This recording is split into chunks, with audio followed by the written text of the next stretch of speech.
நீங்கள் தவறவிட்ட எபிசோடுகளை இப்பொழுதே காணுங்கள் உங்கள் Tandivan.com மற்றும் Tandivan யூடியூப் சேனலில்.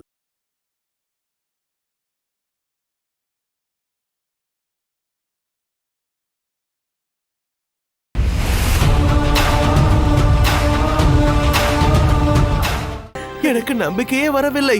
உண்மையாகவே நாம் அந்த கொடூர தனானந்தனின் தனத்தை திருடிவிட்டோம். ஆம், நாம் திருடிவிட்டோம். இப்போது இவை அனைத்தையும் ரகசிய இடத்தில் மறைத்து வைக்க வேண்டும். வாருங்கள். நில்லுங்கள்.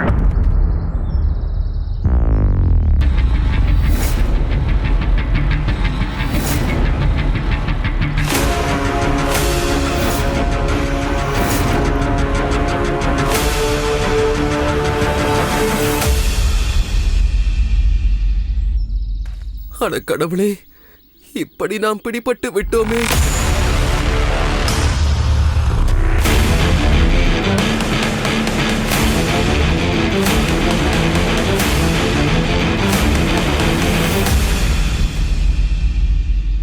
நாம் யாரும் பிடிபடவில்லை.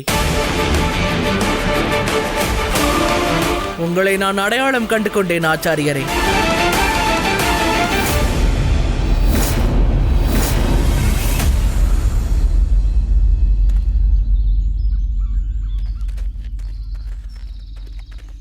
ஆனால் உங்களை யாரும் அடையாளம் கண்டு கொள்வதை நான் விரும்பவில்லை. இப்போது இந்த தனத்தை வெளியில் கொண்டு சென்றால் எந்த பிரயோஜனமும் இருக்காது. மகதத்தின் அனைத்து வாயில்களும் மூடப்பட்டிருக்கும். எல்லைகளில் கடுமையான பாதுகாப்பு ஏற்பாடுகள் செய்யப்பட்டிருக்கும். மகதத்தின் அனைத்து வாயில்களும் மூடப்பட்டு விட்டது. யாராவது நாட்டை விட்டு வெளியே செல்ல முயற்சித்தால் அவர்கள் உடனே கொல்லப்படுவார்கள். அதனால் இப்போது இந்த தனத்தை மகதத்திற்கு வெளியில் கொண்டு செல்வது முடியாத காரியம். நாம் இங்கேயே இருந்து ஏதாவது திட்டம் தீட்ட வேண்டும். இங்கேயே இருந்து கொண்டு இந்த தனத்தை எல்லாம் எங்கே எடுத்து செல்வது? எப்படி செல்வது? நான் அதற்கு ஏதாவது ஒரு வழியை கண்டுபிடிப்பேன். இப்போது நீங்கள் அனைவரும் உடனடியாக அரண்மனைக்கு செல்லுங்கள். நீங்கள் அங்கு இல்லாமல் இருப்பது உங்கள் மீது சந்தேகத்தை உண்டாகும். செல்லுங்கள். சரி ஆச்சாரியரே. ஸ்தூல்பத்ரா, இந்த தனத்தை மறைத்து வைக்க நீதான் எனக்கு உதவி செய்ய வேண்டும். தொலைந்தேன். இன்று நான் தான் பலிகடாவா?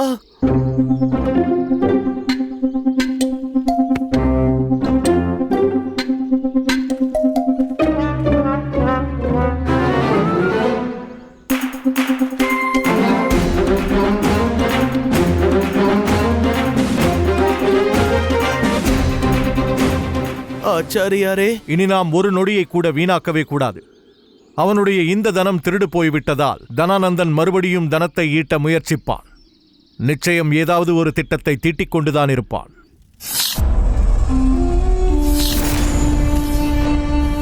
அனைவரும் நன்றாக கேளுங்கள். இன்று உங்கள் அனைவருக்கும் ஒரு மிகப்பெரிய அறிவுரை வழங்கப்படும். இன்று உங்களுக்கு அளிக்கப்படும் ஞானம் உங்களுக்கும் உங்கள் வாழ்க்கையின் யாத்திரையில் ஒரு மிக முக்கியமான வழியை காட்டப்போகிறது.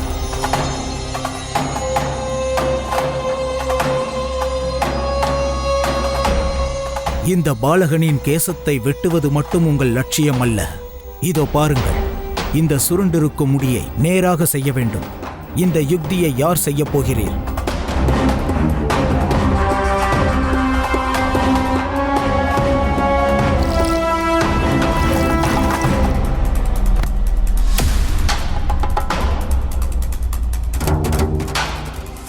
இப்போது நடந்திருக்கும் அனைத்துமே என்னுடைய சபதம் நிறைவேறுவதற்கான ஆரம்பம் தனானந்தா. அத்துடன் ஆரம்பமாக போகிறது இந்த யாத்திரை. நீ அரசனிலிருந்து ஆண்டியாகும் யாத்திரை.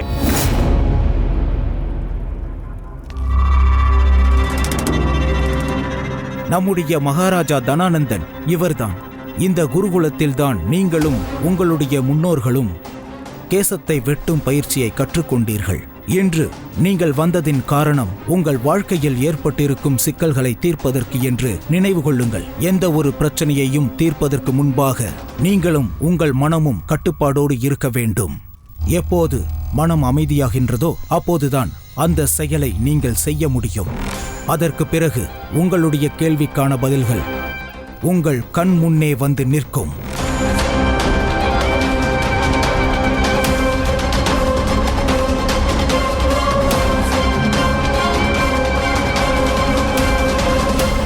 சகோதரரே, நீங்கள் பார்த்தீர்களா?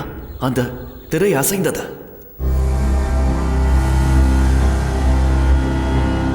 இந்த உடை மகா பத்மானந்தாவின் அறையில் எனக்கு கிடைத்தது. அரசகுமாரியின் பாதுகாப்பிற்கு நாங்கள் இங்கு இருக்க வேண்டும் என்று ஒரு வீரன் எங்களிடம் கூறினான்.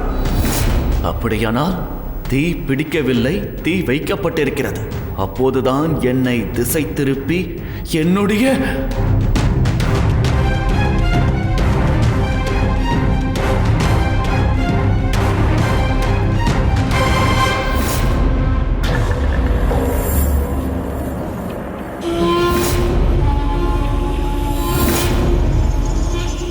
நான் அந்த விடுகதையை விசேஷ வகையில் உருவாக்கியிருந்தேன்.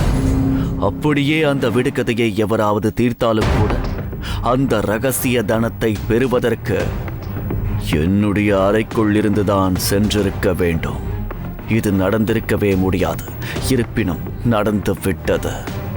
அரண்மனைக்குள்ளிருந்து எவராவது உதவி செய்திருந்தால்தான் இந்த செயல் நடந்திருக்க முடியும். இங்குள்ள அனைத்து வழியையும் அறிந்தவராக இருக்க வேண்டும். யோசிக்க ஆரம்பித்து விட்டீர்களா மகாராஜா? ஆம் ஆச்சாரியர்.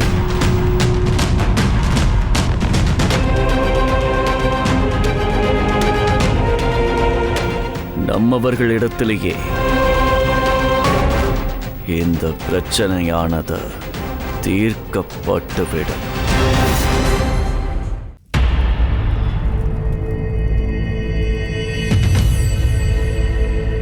இன்று நான் மிகவும் மகிழ்ச்சியாக இருக்கிறேன் மகாராஜா. மிகவும் மகிழ்ச்சி. இங்கு வந்து உங்களுக்கு நன்றி கூறுவதை என்னால் தடுக்கவே முடியவில்லை.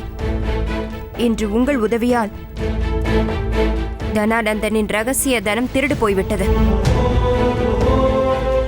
எந்த வகையில் அவன் என்னிடம் இருந்து என்னுடைய கணவரை,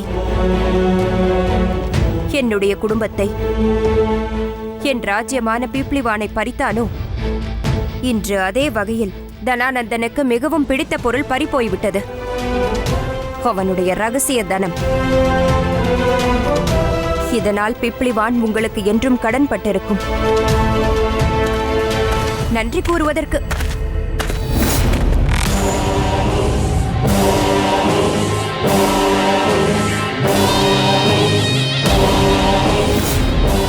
நீ எவருக்கு இப்போது நன்றி கூற வந்திருக்கிறாயோ அவர் எப்போதோ யமராஜனுக்கு நன்றி கூறுவதற்கு யமலோகத்திற்கு சென்று விட்டார். உனக்கு அது தெரியுமா?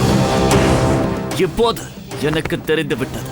அந்த சதி திட்டத்தில் நீயும் அந்த விடுகதை தலைவருக்கு உடந்தையாக இருந்திருக்கிறாய். உனக்கு நான் தண்டனை அளிக்கப் போகிறேன். இந்த தண்டனையை இதிகாசம் என்றுமே நினைவில் கொள்ளும். மூரா!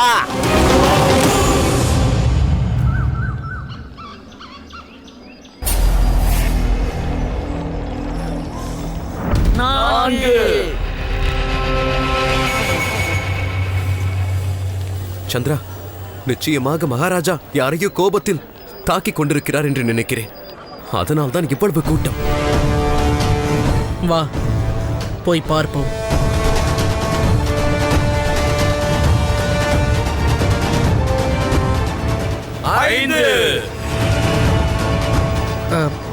இதோ பாருங்கள், இங்கு என்ன நடந்து கொண்டிருக்கிறது? மகாராஜாவின் தனங்கள் திருடு போய்விட்டது. திருடனுக்கு உதவியவர் பிடிபட்டு விட்டார். அவருக்கு தான் மரண தண்டனை அளிக்கிறார். அவர்கள்தான் திருடனுக்கு உதவி செய்தவர்களாம்.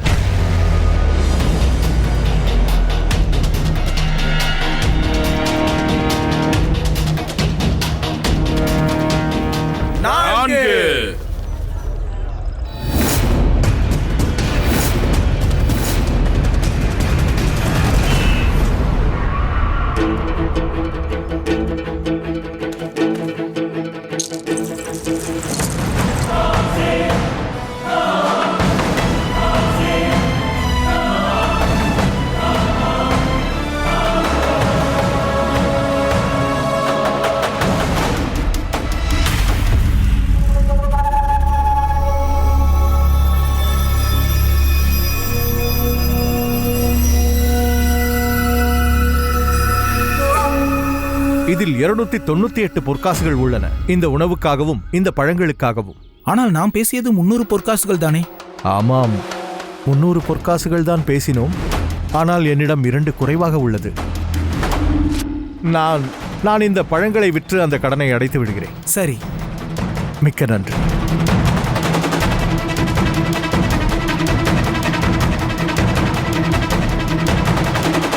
ஆச்சாரியாரே, நம்மிடம்தான் தங்க முத்திரை கிடங்கே இருக்கிறதே, பிறகும் அவனுக்கு குறைவாக அளித்தீர்களே, ஏன்? ஏனென்றால் நான் அவனுடைய சந்தேக பார்வையில் விழ விரும்பவில்லை. இந்த தங்கங்களில் இருக்கும் ஜொலிப்பு மற்றவரின் கவனத்தை நம் பக்கம் ஈர்க்க முடியும். நீ உடனடியாக இந்த கூடைகளை கொண்டு போய் வை, நம்மிடம் அதிக நேரமில்லை. அது சரி, இத்தனை தனத்தை நாம் எங்கே மறைத்து வைப்பது? ஒரு இடம் உள்ளது. அது தனானந்தனின் கண் பார்வையிலேயே இருந்தாலும் அவனால் அதை பார்க்க இயலாது.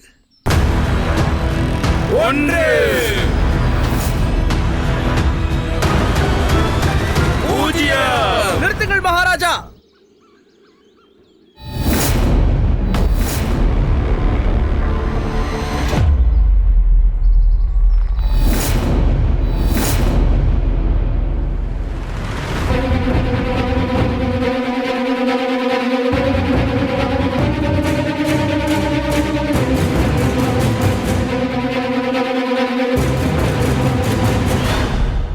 இந்த அடிமைக்கும் உங்கள் தனம் திருடு போனதற்கும் எந்த சம்பந்தமும் இல்லை மகாராஜா. ஆனால் உனக்கும் இவளுக்கும் ஏதோ விசேஷ சம்பந்தம் இருக்கிறது. எனக்கு நம்பிக்கை இருந்தது, முழு நம்பிக்கை இருந்தது, நீ இங்கு நிச்சயம் வருவாய் என்று. ஆம் மகாராஜா, நம்பிக்கையின் சம்பந்தம். இப்போது நான் முழு நம்பிக்கையோடு கூற முடியும். அதாவது இந்த அடிமைக்கு அவ்வளவு துணிச்சலும் இல்லை, அவ்வளவு தைரியமும் இல்லை. உங்கள் தனத்தை திருடும் அளவிற்கு இவர்கள் திட்டம் தீட்டவும் இல்லை. என்ன? இவள் அந்த விடுகதை தலைவருக்கு நன்றி கூறியதை நான் நேரில் கேட்டேன். அந்த உதவியோடு தான் அந்த திருடன் என் தனத்தை திருடி இருக்கிறான்.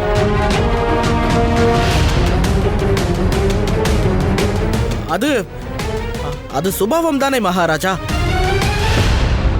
யாராவது உங்களுக்கு எதிராக சென்றால், ஒரு சிறிய அளவு காயத்தை உண்டாக்கினால் இந்த அடிமை அவருக்கு நன்றிதானே கூறுவார்கள். நாளைய தினத்தை பற்றி நினைத்தால்தானே. இப்போது நான் இவர்களுக்காக பேசுகிறேன். அதற்கும் எனக்கு இவர் நன்றியை கூறுவார்கள். வார்த்தைகளால் என்னை மயக்க பார்க்காதே. தனானந்தன் சத்தியமாக கூறுகிறான்.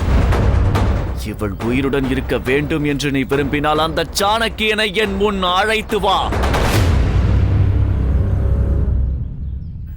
என் முழு சேனையும் அவனை தேடுகின்றது. ஆனால் எனக்கு நம்பிக்கை இருக்கிறது, நீ அவனை நிச்சயம் கண்டுபிடிப்பாய்.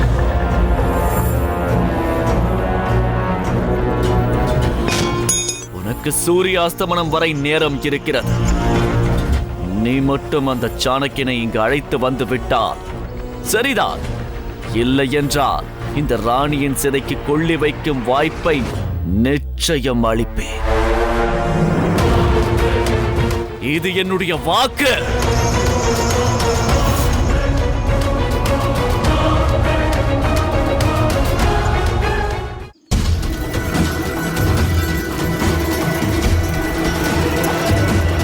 நீ என்ன செய்ய போகிறாய் சந்திரா?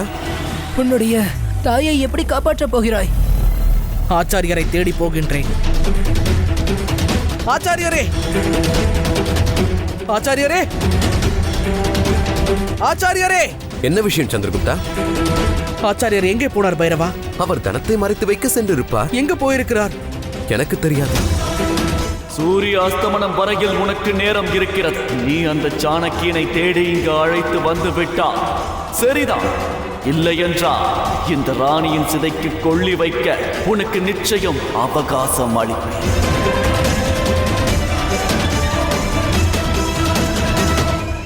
தனானந்தனின் தனத்தை அவர் எங்கு மறைக்க முடியும்?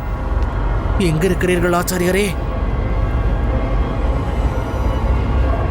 நாம் எப்போதும் நம்முடைய எதிரியை விட 2 அடி முன்னதாகவே யோசிக்க வேண்டும்.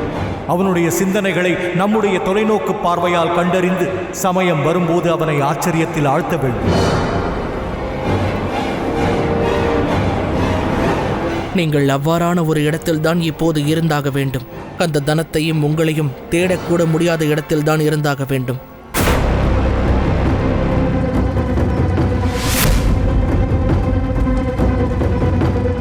தனத்தை திருடனை நாம் இந்த இடத்திலா மறைத்து வைக்கப் போகிறோம்? இந்த மயான பூமியிலா? இந்த தனத்தால் தான் தனானந்தனின் இறுதி சடங்கு நடக்கப் போகிறது ஸ்தூல்பத்ரா. அதனால் இந்த காரியத்திற்காக இந்த மயான பூமியை விட சிறந்த இடம் வேறு எதுவுமே இருக்க முடியாது.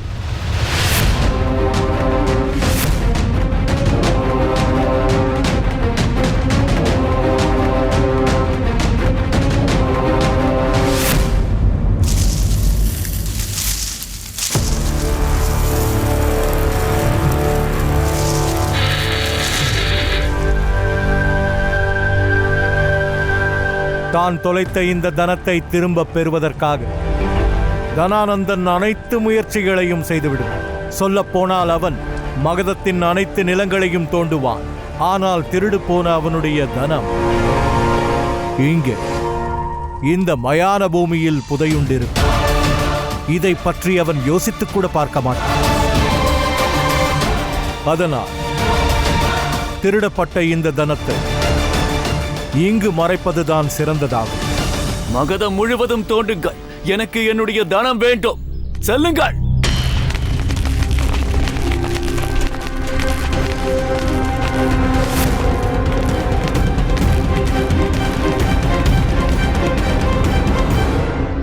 மூராவின் மரணத்துக்கு ஏற்பாடுகள் செய்யப்பட்டு விட்டது மகாராஜா. பின் எதற்காக காத்திருக்கிறாய் பத்ரசால்? அதை எனக்கு காட்டு.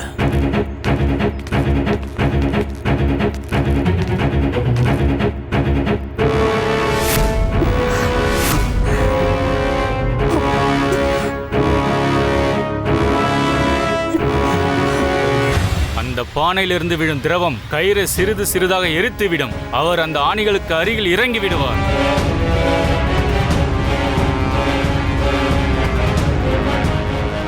சூரியன் மறையும் பொழுது கயிறு அருந்து கீழே விழுந்துவிடும். அதற்கு பிறகு மூராவின் வாழ்க்கை அஸ்தமனமாகிவிடும் மகாராஜா. அற்புதம்! இவளை நான் இவ்வளவு காலத்திற்கு உயிருடன் விட்டிருக்கவே கூடாது.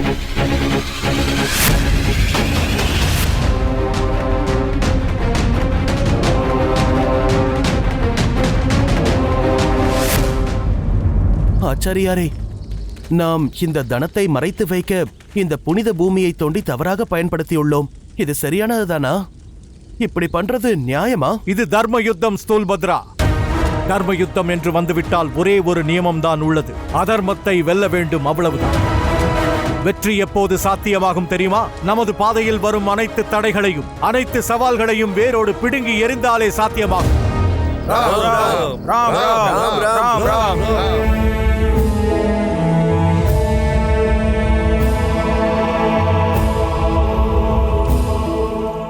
எவர் ஒருவர் மரணமடைந்து விட்டாரோ அவருக்காக வருந்துகிறேன்.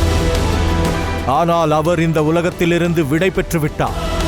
இந்த உலகத்தில் உயிரோடு இருப்பவர்களுக்கு, வாழ்ந்து கொண்டிருப்பவர்களுக்குத்தான் நம்முடைய உதவி தேவை.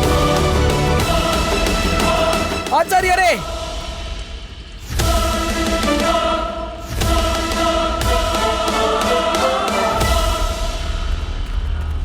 சந்திரா, உனக்கு எப்படி தெரிந்தது நாங்கள் இங்கு இருப்போம் என்று? ஏனென்றால் இவனும் என்னைப் போலவே யோசிக்கின்றான். ஆனால் எதற்காக நீ இவ்வளவு படபடப்பாக உள்ளாய்? அது என்னுடைய தாய் தனானந்தன் அவரை சிறைப்பிடித்து விட்டான். அவன் என்னிடம் சூரிய அஸ்தமனத்திற்கு முன் உங்களை அவன் முன் நிறுத்தாவிட்டால் என்னுடைய தாயை அவன் கொன்று விடுவானாம். அப்படியென்றால் என்னை சிறைப்பிடிக்க வந்தாயா?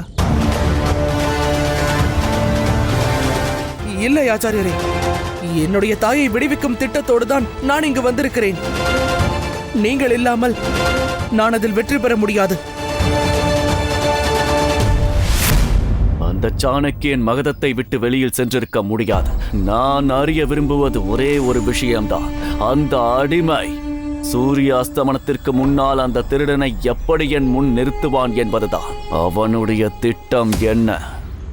இதோ பாருங்கள் ஆச்சாரியரே, என்னுடைய தாய் இதோ இந்த இடத்தில் இருப்பார். அங்கிருக்கும் அனைத்து காவலர்களையும் திசை திருப்பி என் தாயை இங்கு அழைத்து வருவார்கள். இந்திரன் தூமாவோடு சுரங்கத்தை தோண்டி விடுவான். அந்த சுரங்கம் இதுவரையில் செல்லும். அனைவரும் இங்கு சந்தித்துக் கொள்வார்கள். என்னுடைய தாய் மிகவும் பாதுகாப்பாக வெளியில் வந்து விடுவார்கள். இப்போது கூறுங்கள் ஆச்சாரியரே, உங்களுக்கு என்ன தோன்றுகிறது? என்னை பொறுத்தவரை இது சரியான திட்டம்தான். இப்போது நம்மிடம் அதிக நேரமும் இல்லை. சூரியன் அஸ்தமிக்கப் போகிறது. இந்த திட்டத்தில் பங்கேற்பதால் மைத்ரேயிக்கு மிகப்பெரிய ஆபத்து உண்டாக வாய்ப்புள்ளது. அவள் இருப்பது தனானந்தனின் அரண்மனையில். எவருக்கேனும் சந்தேகம் ஏற்படலாம். ஒருவேளை பிடிபடவும் வாய்ப்புள்ளது. பிப்ளிவானின் மகாராணியை காப்பாற்றுவதற்காக நான் எதையும் செய்வதற்கு தயாராக இருக்கிறேன். ஆனால் என்பதற்கு இடமில்லை ஆச்சாரியரே. என் தாயின் உயிர் ஆபத்தில் இருக்கிறது. அப்படியென்றால் இப்போதே நாம் காட்டிற்கு சென்று சுரங்கத்தை தோண்டலாம். ஆனால் நான் கூறுவதை நினைவில் கொள். உன்னுடைய இந்த முயற்சி தோல்வியடையலாம். அதற்காக தயாராக இரு. நான் தயார்தான் ஆச்சாரியரே.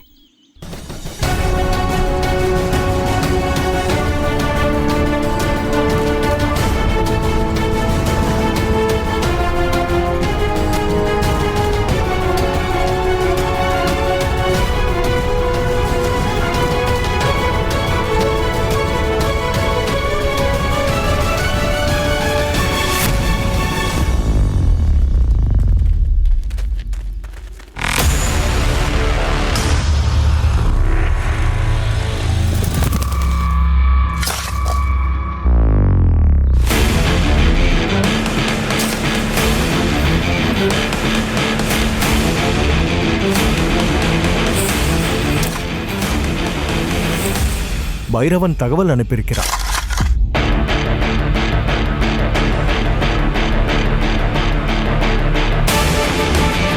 ஆச்சாரியரே, மைத்ரேயிடமிருந்து செய்தி வந்திருக்கிறது. அரண்மனையில் பாதுகாப்பு பலமாக இருக்கிறதா? அங்கு நிலைமை அமைதியாகும் வரை சந்திரா ஏதாவது ரகசிய இடத்தில் இருக்க வேண்டுமா? இதுவே எனக்கு வந்த கட்டளை. ஆச்சாரியரே, இப்போது நாம் சுரங்கம் தோண்ட ஆரம்பிக்கலாமா? சூரியன் அஸ்தமிக்கவிருக்கிறது. இந்தாருங்கள்.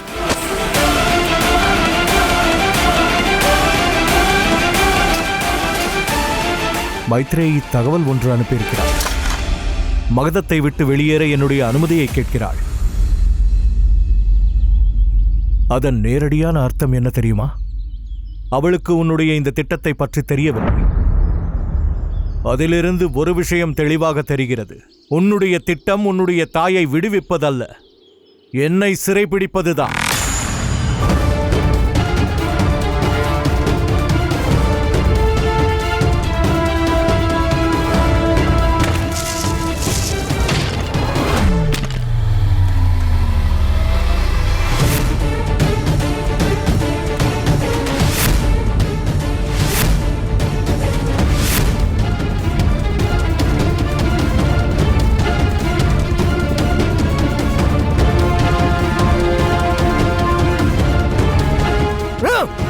சந்திரகுப்தா,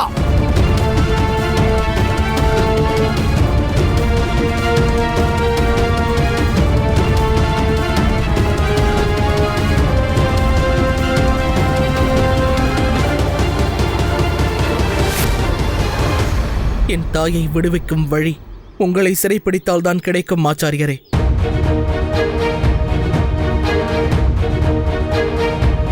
என்னை மன்னித்து விடுங்கள். ஒருவேளை என்னுடைய தாயை காப்பாற்ற முடியாமல் நான் தோற்று போய்விட்டால் பிறகு மகதத்தையும்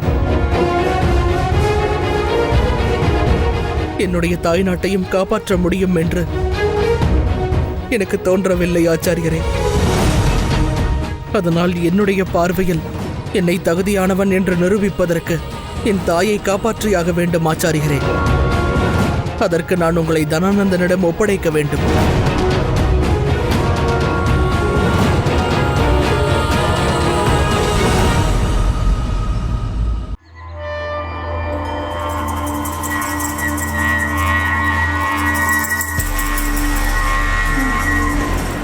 சூரியாஸ்தமனமாகப் போகிறது.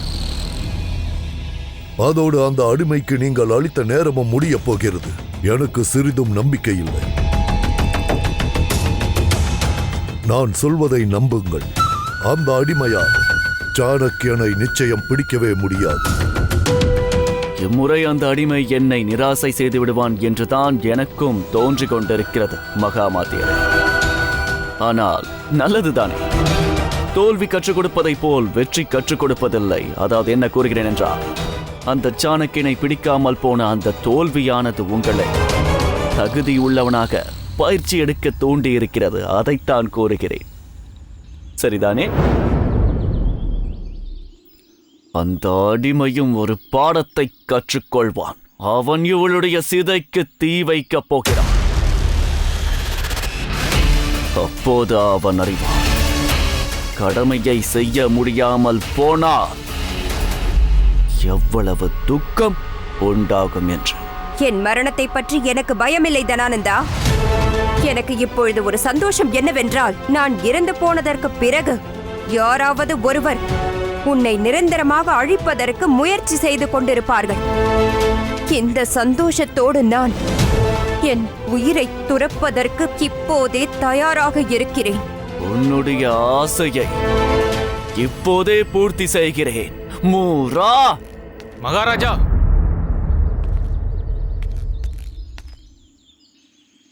என்ன ஆயிற்று? அந்த அடிமை அந்த சாணக்கியரை சிறைப்பிடித்து இங்கு அழைத்து வருகிறான்.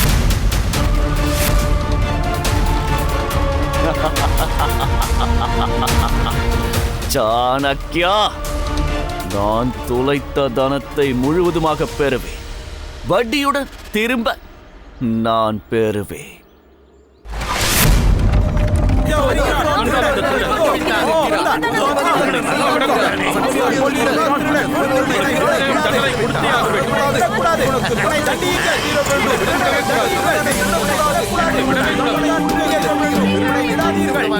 ஏதோ பிடித்து காட்டி விட்டானே. என்னை மன்னித்து விடுங்கள் ஆச்சாரியரே. நான் உங்களை தனானந்தனிடம் ஒப்படைத்தாக வேண்டும். என் தாயை காப்பாற்றுவதற்கு இந்த ஒரு வழிதான் இருக்கிறது. நீ மீண்டும் உணர்ச்சி வசப்பட்டு ஆவேசப்பட்டு இந்த முடிவை எடுக்கிறாய் சந்திரகுப்தா. உன்னுடைய இந்த குணம்தான் உன்னுடைய மிகப்பெரிய பலவீனம். இந்த பாவனை தான் என் கண்களை திறந்து விட்டிருக்கிறது ஆச்சாரியரே. எவ்வளவு காலங்களுக்கு பிறகு நான் என்னுடைய தாயை சந்தித்தேன். அவ்வளவு சுலபமாக அவரை இழக்க முடியுமா ஆச்சாரியரே? தனானந்தனுக்கு எதிராக இது நாள் வரையில் நாம் செய்த அனைத்து காரியங்களுமே உன்னுடைய இந்த ஒரே ஒரு செயலால் வீணாக போகிறது. உன் தாய் மீது இருக்கும் உன்னுடைய பாசத்தை என்னால் புரிந்து கொள்ள முடிகிறது. அதை நான் மதிக்கின்றேன். ஆனால் இந்த தாய் நாட்டிற்கு நீ செய்ய வேண்டிய கடமை ஏதும் இல்லையா சந்திரகுப்தா? எனக்கு ஒன்று புரிகிறது. நம்முடைய இயக்கம் வெற்றி பெறுவதற்காகவும் நம்முடைய இயக்கத்திற்காகவும் என் தாயின் உயிரை பணயம் வைக்க வேண்டுமா? அது எனக்கு அவசியம் இல்லை ஆச்சாரியரே. நீ என்னை தனானந்தனிடம் ஒப்படைக்க விரும்புகிறாய். ஒப்படைத்துக்கொள். ஆனால் நினைவில் கொள், நீ இன்று செய்யும் இந்த காரியம் உன்னுடைய நாளைய வாழ்வில் பாதிப்பை உண்டாக்கும். அதை எதிர்கொள்ள நான் தயாராக இருக்கிறேன். சரிதான், தனானந்தனிடம் என்னை ஒப்படைத்து விடு. ஆனால் அந்த தனானந்தனுக்கு சாணக்கியன் மட்டும்தான் தேவை என்று நினைத்தாயா? இல்லை சந்திரகுப்தா, அந்த தனானந்தனுக்கு அவனிடமிருந்து நாம் திருடிய தனத்தை திருப்பி அளிக்க வேண்டும். ஆனால் ஆச்சாரியரே, நாம் கஷ்டப்பட்டு அந்த தனத்தை திருடி இருக்கிறோம். இல்லை இந்திரா, என்னை தனானந்தனிடம் ஒப்படைக்க வேண்டும் என்று சந்திரகுப்தன் முடிவெடுத்து விட்டான் என்றால் அவன் அவ்வாறே செய்யட்டும். தனானந்தனிடமிருந்து திருடிய அனைத்து தனத்தையும் அவனிடம் திருப்பிக் கொடுப்பதென்று இவன் முடிவெடுத்து விட்டால் அவ்வாறே செய்து கொள்ளட்டும்.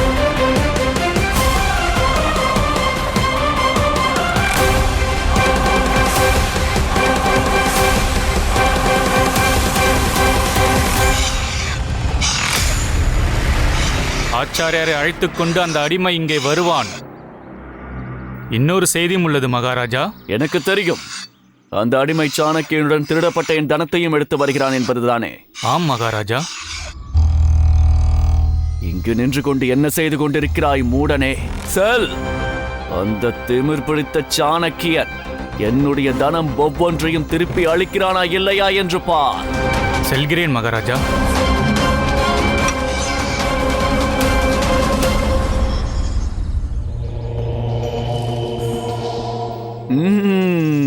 பிப்ளிவானின் முந்தைய மகாராணியின் மனதில் இப்போது தோன்றிக் கொண்டிருக்கும் விஷயம் என்னவென்றால், ஆனந்தம் தாண்டவமாடுகிறது. நான் எந்த நாளை என் வாழ்வின் மிக கெட்ட நாளாக நினைத்துக் கொண்டிருந்தேனோ, அதே நாள் என்னுடைய வாழ்க்கையின் சுப நாளாக ஆகப் போகிறது.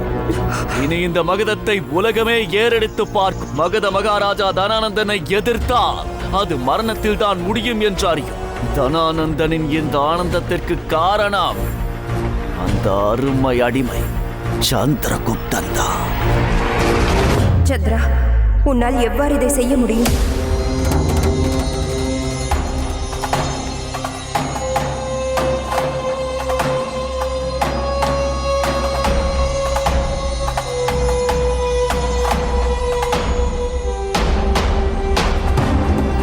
முடியாத காரியங்களை நீ எப்படி முடிக்கிறாய் என்று நான் ஒரு நாள் நிச்சயமாக கண்டுபிடித்து விடுவேன். வீரர்களே, இந்த கூடைகள் எல்லாவற்றையும் அரண்மனைக்குள் எடுத்துச் செல்லுங்கள். தனத்தை எண்ணுவதற்கு ஆரம்பியுங்கள்.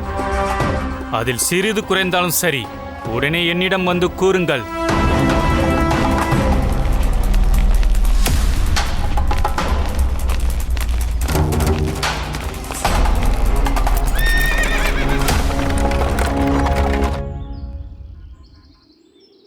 எங்கிருக்கிறாய் அடிமையே? என்னுடைய வாளின் கூர்மை அதிகமாகிக் கொண்டிருக்கிறது. அந்த சாணக்கியனின் இரத்தத்திற்காக.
என்னுடைய சபதம் நிறைவேறுவதற்கான ஆரம்பம் தனானந்தா. அத்துடன் ஆரம்பமாக போகிறது இந்த யாத்திரை. நீ அரசனிலிருந்து ஆண்டியாகும் யாத்திரை.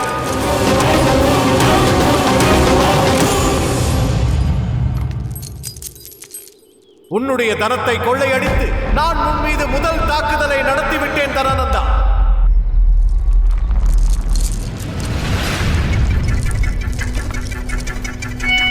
வா சாணக்கியா, உன்னுடைய அழிவின் ஆரம்பம் துவங்கிவிட்டது.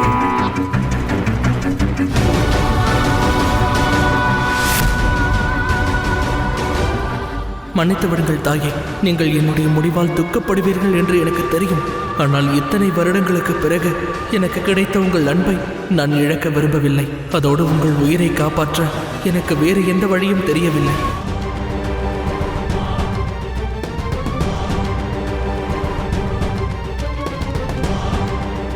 எந்த சிகையை நீ இன்று அவமதித்தாயோ, நான் ஆச்சாரியனான சாணக்கியன் கூறுகிறேன், அதே சிகையின் மீது சபதம் ஏற்கிறேன். உன்னுடைய நந்த வம்சத்தை அழித்து விடுவேன் தனானந்தா. உன்னை இந்த சிம்மாசனத்தில் இருந்து இறக்கிவிட்டு அங்கு ஒரு தகுதியானவனை நான் அமரச் செய்வேன். நான் விஷ்ணுகுப்தன் சாணக்கியன் சபதம் செய்கிறேன். உன்னை மகத சிம்மாசனத்திலிருந்து கீழே இறக்கி விடுவேன். புதிய பாரதத்தை உருவாக்கி வருங்கால மகாராஜாவை கொண்டு வருவேன். சாணக்கியா, எங்கே உன்னுடைய அந்த வருங்கால மகாராஜா? எங்கே? என் கண்ணில் தென்படவில்லையே. ஒருவேளை என்னை பார்த்து பயந்து போயிருக்கலாம். நன்றாக பார் சாணக்கியா, உன்னுடைய அந்த சபதம், உன்னுடைய அனைத்து முயற்சிகள் உன்னை எங்கு கொண்டு வந்து நிறுத்தி இருக்கிறது? உன்னையும் இந்த அடிமையையும் மரணப்படுக்கைக்கு அழைத்து வந்திருக்கிறது. மகாராஜா, பேசாதே அடிமையே. எனக்கு தெரியும், நீ உன் உயிரை பணயம் வைத்து இந்த பிராமணனை அழைத்து வந்திருக்கிறாய்.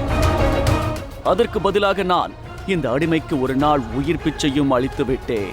இதற்கு மேல் எதுவும் கிடையாது. ஆனால் மகாராஜா, இதை செய்தது சாணக்கியர் என்றுதான் அனைவருக்கும் தெரியுமே. இந்த அடிமைக்கும் அந்த திருட்டிற்கும் எந்த சம்பந்தமும் கிடையாது. இல்லாமல் இருக்கலாம், ஆனால் இந்த திருட்டால் இவள் மகிழ்ச்சி அடைந்தாள் அல்லவா? மரண தண்டனை அளிக்க அது ஒன்றே போதுமானது.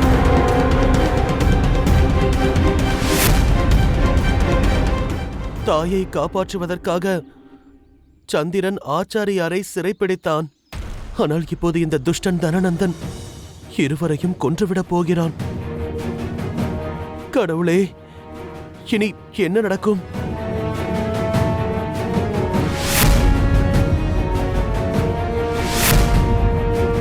இப்போது நீங்கள் இருவரும் மரணிக்க தயாராக இருங்கள்.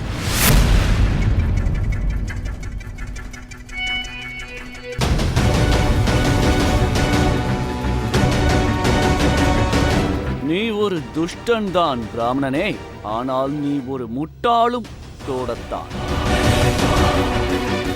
உன் மரணத்தை நினைத்து சிரிக்கிறாயா? நான் என் மரணத்தை நினைத்து சிரிக்கவில்லை தனானந்தா. உன்னுடைய கீழ்த்தனமான எண்ணத்தை பார்த்து சிரிக்கிறேன்.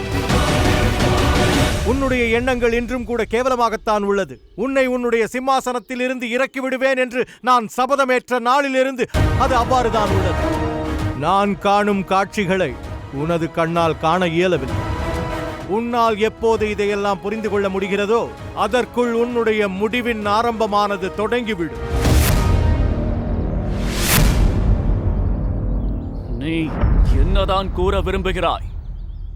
இவர் என்ன கூற வருகிறார் என்று எனக்கு நன்றாக தெரியும் மகாராஜா. இவர் பேச்சில் உள்ள அர்த்தத்தை நான் புரிந்து கொண்டேன் மகாராஜா. அதற்கு ஒரே ஒரு அர்த்தம் தான் இருக்க வேண்டும். எவர் பிப்ளிவானின் மகாராணியாக இருந்தாரோ மக்களின் பார்வையில் அவர் எப்போதோ இறந்து விட்டார். அப்படி என்றால் அனைவரும் அதை பலிதானமாகத்தானே எண்ணுவார்கள்.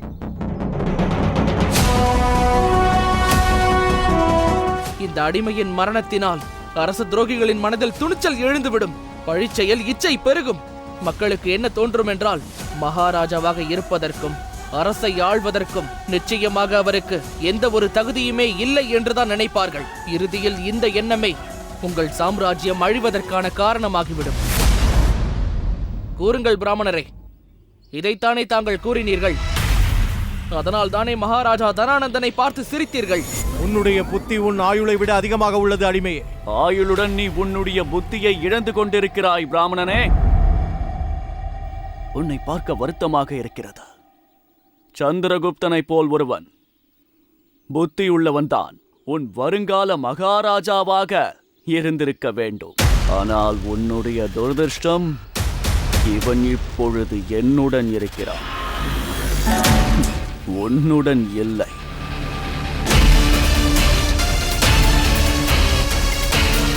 இந்த அடிமை உயிருடன் இருந்து அத்தனை தீங்கு செய்ய மாட்டாள். ஆனால் மரணத்திற்கு பிறகு, இப்போதைக்கு இவள் உயிருடன் இருப்பதுதான் சிறந்தது. இந்த அடிமையை விடுவித்து விடுங்கள்.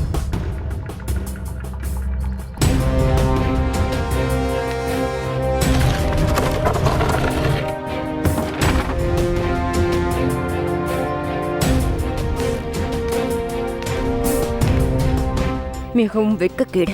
உன் தாயை காப்பாற்றுவதற்காக உன் தாய் நாட்டிற்கே நம்பிக்கை துரோகம் செய்துவிட்டாய். இப்படி என்னை காப்பாற்றி என்னையும் அவமானப்பட வைத்து விட்டாய்.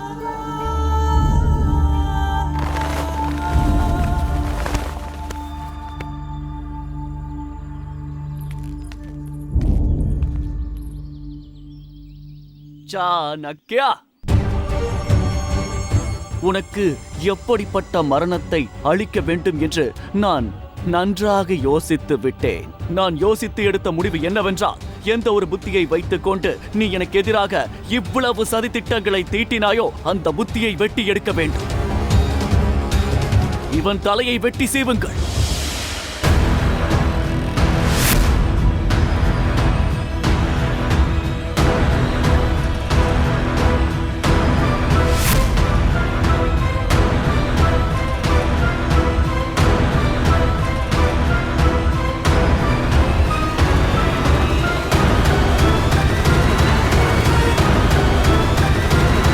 வேண்டாம் மகாராஜா. மகாராஜா, உனக்கு எவ்வளவு துணிச்சல்! நான் எவ்வளவு முக்கியமான காரியத்தில் இருந்து கொண்டிருக்கிறேன். மன்னித்து விடுங்கள் மகாராஜா. அந்த கூடைக்குள் தனம் இல்லை. என்ன? அந்த கூடைக்குள் தனம் இல்லை மகாராஜா. நம் வீரர்கள் அந்த கூடைகளை திறந்தபோது அனைவரும் மயக்கமாகிவிட்டார்கள். ஆனால் இது எப்படி நடந்தது?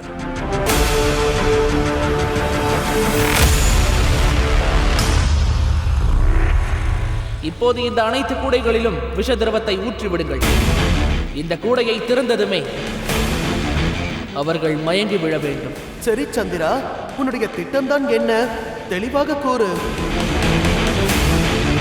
தனானந்தனிடம் இந்த கூடைகள் சேர்ந்த உடனேயே என் திட்டம் தெளிவாகிவிடும்.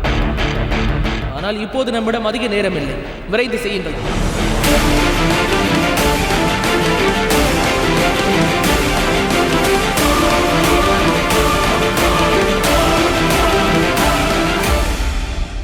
கூடைக்குள் இருந்து விஷப்புகை வெளியில் வந்தது.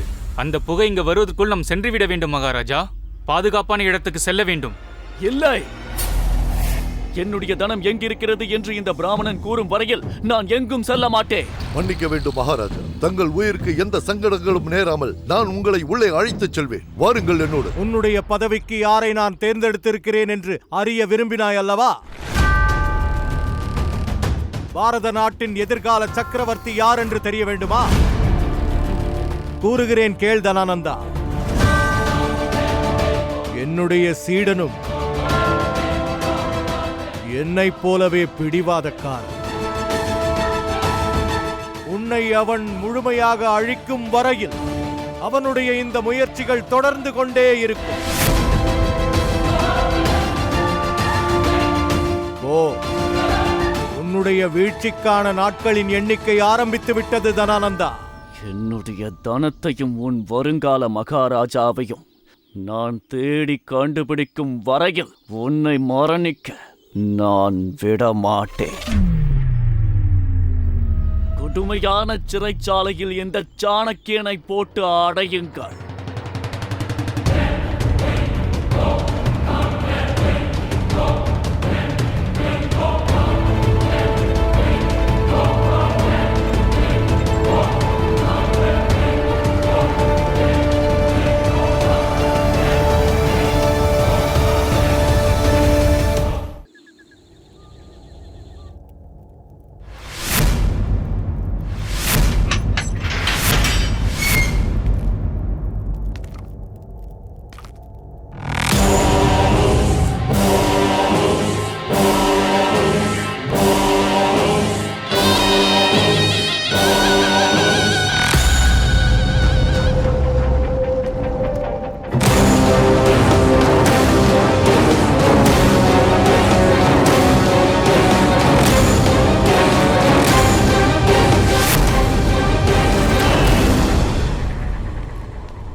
இவனை கவனமாக பார் சாணக்கியா. இவன்தான் அந்த மகான் விடுகதை தலைவன். இவன்தான் உனக்கு உதவி இருக்கிறான் அல்லவா? இவன்தானே உனக்கு அந்த அபூர்வ விடுகதைக்கான பதிலை கூறினான். இவன் உதவியால் தானே நீ என் ரகசிய தனத்தை திருடினாய்.